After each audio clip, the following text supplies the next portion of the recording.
Mga misteryosong resibo sa confidential funds isinalang sa Senado. Iprinisinta ng Prosecution Counsel na si Lorna Capuna ng ilang acknowledgement receipt na naglalaman ng mga pangalan at lagda ng umano'y mga tumanggap ng cash advance mula sa confidential funds ng Office of the Vice President. Ayon sa mga dokumento, ang halagang natanggap ay mula 50,000 hanggang 295,000 pesos. Narito ang mga tumanggap ng cash advance mula sa confidential funds ng OBP. Si Mary Grace Piatos 70,000 reward at medicine, Renan Piatos 110,000 information, Nova Santos 85,000 various goods, Miko Harina 295,000 purchase supplies, Janice Marie Revilla 70,000 information, Patty Ting 150,000 information, Andy Lim 50,000 information, Alejandro Piquit 90,000 information, Fiona Biong 80,000 information, Cispriuno Balsac 70,000 information at Gabriel Bisaya 70,000 information. Tila hindi naman nagustuhan ng defense team ang pagbasa at pagtawa ni Kapunan sa mga pangalan na tumanggap ng cash advance mula sa confi ng OBP. Halimbawa na lang ang Andy Lim at Patty Ting at Alejandro Piquit. Nag-object ang defense team dahil dito. Narito, panoorin natin ang buong detalye. Andy Lim! Kanya ko pala hindi mabasa, Andy Lim. Para kay Andy Lim. 50,000 pesos. Ang date, 12/21/2023. Ano ang observation mo ulit? Kung meron man. Yung date of payment po, December 27, 2023 is outside the coverage po nung kanilang period of disbursement, which is December 21 to 31, 2022. Kung merong Andy Lim, siguro dahil Objection, pikit. Your Honor. I'm sorry, but I've been giving leeway to opposing counsel, but I think she's been coloring, the contents of the documents more than what is shown Your in the Honor, I'm documents just reading. It itself. says here. And No, counsel Your Honor. can it says Andy Lim. I think you It's know the my way it point, Your sounds, Your Honor. Honor. It's like patiting. That's the way it's spelled. And the next one, maybe you will object again. It's Alejandro A. Piquit. I was gonna say, kanya siguro madali. May pikit ang mata. Pikit. Exactly, Your Honor. Our point, Your Honor. Pikit. Counsel for the panel of prosecutors. I think you know what the counsel for the respondent is talking about. Yes. Kindly proceed accordingly. Okay, tell us if this is among the acknowledgement receipts that you said you received and evaluated based on the submissions of the Office of the Vice President.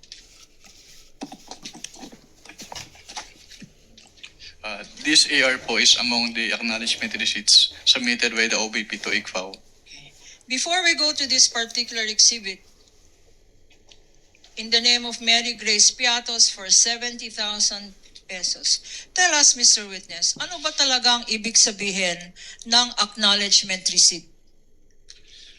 Well, kapag sinabing acknowledgement, actually wala siyang provision dun sa joint circular, pero ito kasi ay parang proof of na-receive noong payee yung binayad sa kanya.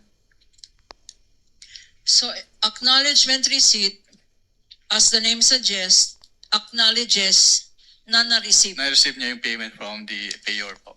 So, ina-acknowledge ng isang Mary Grace Piatos na tumanggap siya ng magkano?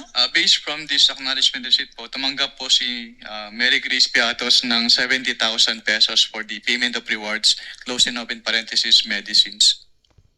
Ano, bakit dalawa to? Payment of rewards tsaka medicines. Anong ibig sabihin? Ang binayad sa kanya na reward ay gamot? Hindi ko po ma-determine based on this document alone po, kaya po kami nagpapasubmit ng additional documents. And also, since it is payment of rewards po, hindi rin po enough lang na acknowledgement receipts. Kailangan din pong ma-comply yung provision noong joint circular as to the payment of rewards. Okay. So itong Mary Grace Piatos acknowledgement receipt ay sinasabi mo na violation ito ng joint circular. Bakit? Dahil hindi po ito properly supported by document evidencing success po, which is required under 4.8.5 of the Joint Circular 2015-01. Okay. Incidentally, Mr. Witness, pag merong pangalang Mary Grace Piatos, kayo ba ay nag-i-investigate o kasama ba ng post-audit nyo ang mag-ascertain sino ba itong Mary Grace Piatos? Since what we do po is compliance audit, so ang naging basehan lang po namin ng audit ay kung ano yung nakalagay or piniprescribe ng Joint Circular 2015-01. Pero dun sa Joint Circular naman po kasi, hindi naman nakalagay doon na kailangan tingnan namin yung recipient ng payment. I will show you another document. Mark for the prosecution, Attorney Peña, P-1-8-619. Another Piatos, name Rene Piatos. Pakibasa? The amount is 100... Counsel is Renan Piatos. Renan Piatos. Renan Piatos. Ang amount 110,000 pesos. At ang date ay 12/27/2023, being flashed on the screen for better appreciation of the Honorable Impeachment Court. What observation can you make or have you made as regards this acknowledgement receipt? Based on this acknowledgement receipt po, binayad po siya noong December 27, 2023, which is 1 year po after nung supposedly coverage ng kanilang cash advance for confidential fund. Kailan ba binigay ulit itong cash advance? December 27, 2023 po, based on this document. Pero what actually is the correct date if you know? I cannot determine po the correct date based on this document, pero dapat po kasi ipasok siya doon sa coverage ng kanilang cash advance based on the document submitted to ICPAO. So hindi ito pasok. Yes ma'am, based on this document, yung period of payment, yung date of payment po ay hindi pasok doon sa coverage ng kanilang cash advance. Anong tawag doon? Yung hindi pasok? Discrepancy? Hindi po siya discrepancy, hindi lang talaga siya pasok.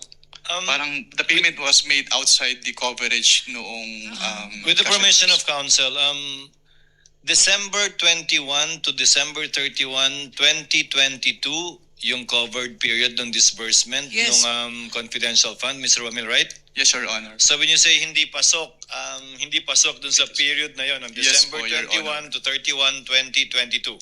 Yes po, Your Honor. Dahil 2023 nakalagay na taon, supposedly. Tama? Yes po, Your Honor. Okay. You may proceed, counsel. 12 months na hindi pasok. 2023. Exhibit P-1-8-4113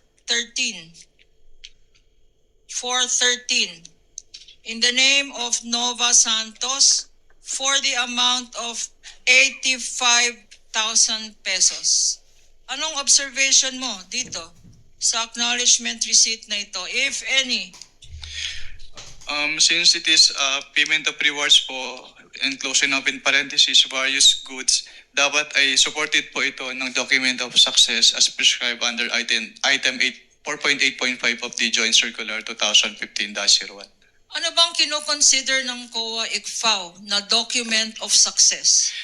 Actually, walang specific na document as prescribed under the Joint Circular, pero kapag may sinabit po kasi sa amin, chine-check namin if the requirement of the Joint Circular is met. So tinitingnan po namin yung relationship between the successful information gathering or surveillance activities vis-a-vis yung information given by the informer.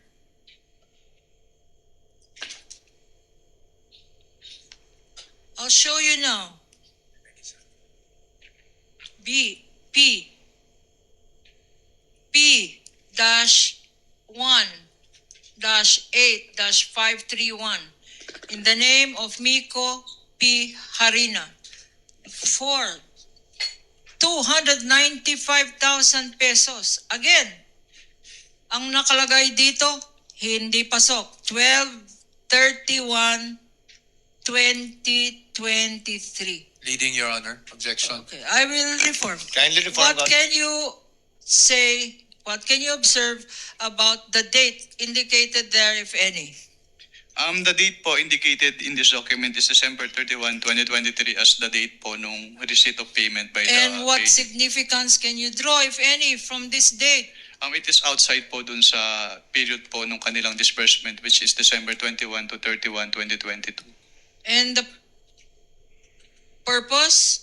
Ano yung purpose na naka-indicate dyan? Ang nakalagay po ay payment of purchase supplies. Okay. Itong purchase supplies na ito, 295,000 worth of purchase of supplies.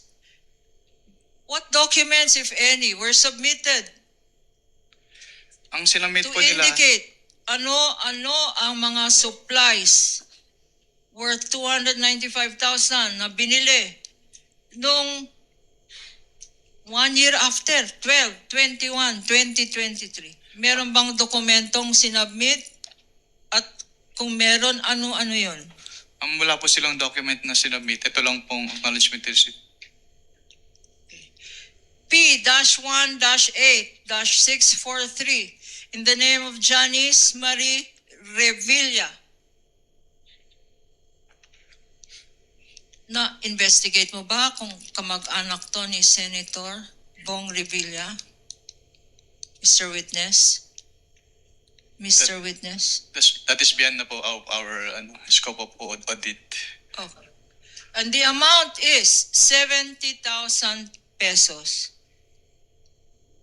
Again, for purchase of information dated 12/28/2022. Any observation on this acknowledgement receipt? Wala naman po akong nakitang observation dito sa acknowledgement receipt na ito. Since yung purchase of information is among those allowable expenses naman po under the Joint Circular 2015-01. Patiting. P-1-8567 for 150,000 pesos. 12/23/2022. Parang hindi katiting ito. Patiting. For purchase of information. Ang observation mo? Any observation? Since ang allowed naman po ang purchase of information under 4.8 of the Joint Circular, wala naman po akong nakitang observation with respect to this acknowledgement receipt. P-1-8-545 in the name of Odi or Andy C. Lim for 50,000 pesos. Andilim. Kanya ko pala hindi mabasa. Andilim. Para kay Andilim. 50,000 pesos. Ang date, 12/21/2023. Ano ang observation mo ulit? Kung meron man. Yung date of payment po, December 27, 2023, is outside the coverage po nung kanilang period of disbursement, which is December 21 to 31, 2022.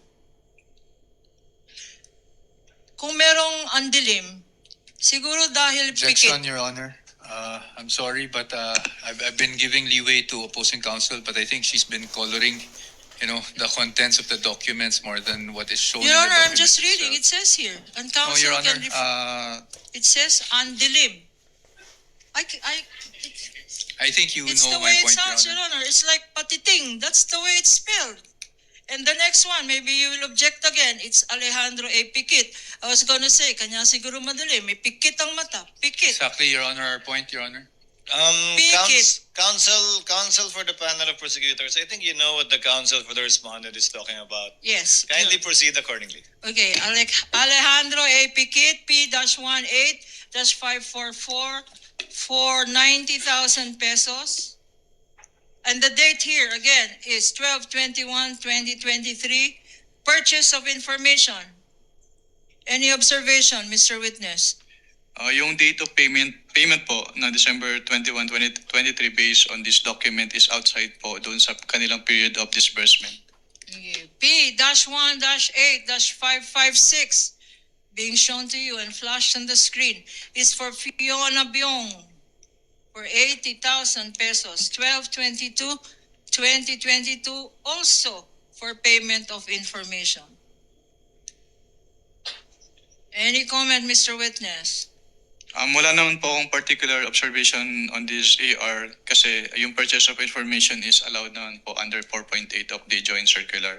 And the last two, also for payment of information, P-1-8-654 for Cisfronio Balsac for 70,000 pesos, and P-1-8-615 for Gabriel S. Bisaya for 70,000 pesos. 12/27/2022. Any observations, Mr. Witness? Yung date of payment po na December 27, 2023 which is outside the coverage po nung kanilang period of disbursement. Now, having shown